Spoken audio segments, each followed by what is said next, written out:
the old land of Israel, at a time when judges led the people and kings were still uncommon, God chose to reveal one of the Bible's most unforgettable stories.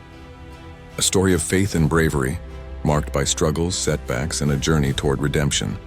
It is in this setting that David appears, the youngest of his brothers, a humble shepherd overlooked by people, yet known and chosen by God from the very beginning. David was the youngest son of Jesse, from the tribe of Judah. While his older brothers were strong, trained for battle, and honored by the community, David spent his days in the fields, watching over the flock. There in the midst of the quiet, he learned to place his trust in God. He faced lions and bears to protect the sheep, and in solitude, developed a deep faith, singing psalms and playing his harp before the Lord. One day, the prophet Samuel was sent by God to the house of Jesse to anoint the new king of Israel. For Saul had been rejected because of his disobedience. One by one, the sons of Jesse passed before Samuel, but none of them were chosen, until Samuel asked if there was still another son. Reluctantly, Jesse sent for David, calling him in from the fields. When he arrived, God spoke clearly. He was the chosen one. David was anointed right there while still very young, and the Spirit of the Lord came powerfully upon him. Sometime later, Israel was facing a powerful enemy, the Philistines. Among them stood Goliath, a feared giant who for 40 days mocked and challenged the army of Israel, openly defying the living God. No soldier, not even King Saul, had the courage to face him.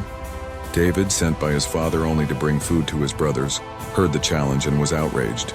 To him, it was not about physical strength, but about honoring the name of God. Even though he was doubted and dismissed, David stepped forward and offered to fight. He refused Saul's armor and went to face Goliath with nothing but a sling, 5 stones, and an unshakable faith. Standing before the giant, David declared that the battle belonged to the Lord. With a single strike, Goliath fell, and Israel was victorious. On that day, David went from an unknown shepherd to a national hero. David's success, however, stirred jealousy in Saul. The people sang songs saying that Saul had struck down thousands, but David tens of thousands. The king's heart became filled with jealousy and fear. Saul tried to kill David several times, forcing him to flee and live as a fugitive. Even when he had chances to kill Saul and seize the throne by force, David refused, because he would not lay a hand on the one who had been anointed by God. During this hard season, David endured persecution, betrayal, and loss. Yet he also learned to lead, to be patient, and to trust in God's timing.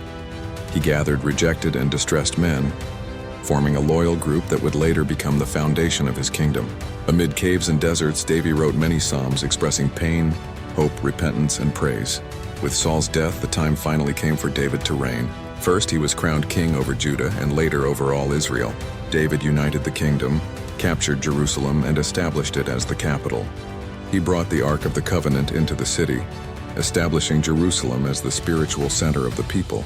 His reign was marked by victories, justice, and a heart devoted to God. Yet David also faced his greatest fall. In a moment of weakness, he committed adultery with Bathsheba, and to conceal his sin, ordered the death of Uriah, her husband. This sin brought deep and lasting consequences upon his family and his kingdom. When confronted by the prophet Nathan, David responded with genuine repentance. His broken and humble heart revealed that, despite his failures, he was still a man after God's own heart. The consequences came in the form of family conflicts, betrayals, and rebellions, even from his own son Absalom.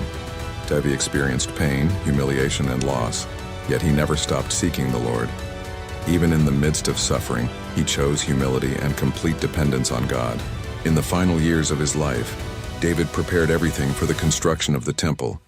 Even though God chose his son Solomon to carry out the work, David left instructions, gathered resources, and guided his son to follow the ways of the Lord. At the end of his life, he passed away in peace, having reigned for 40 years and leaving behind an eternal legacy. The story of David is not just about a king or a warrior. It is the story of someone who trusted God from obscurity, who defeated giants through faith, who fell deeply, yet rose again through repentance. David teaches us that God does not choose by outward appearance, but by the heart, and that even God's greatest men are imperfect, yet can be restored when they fully surrender to the Lord.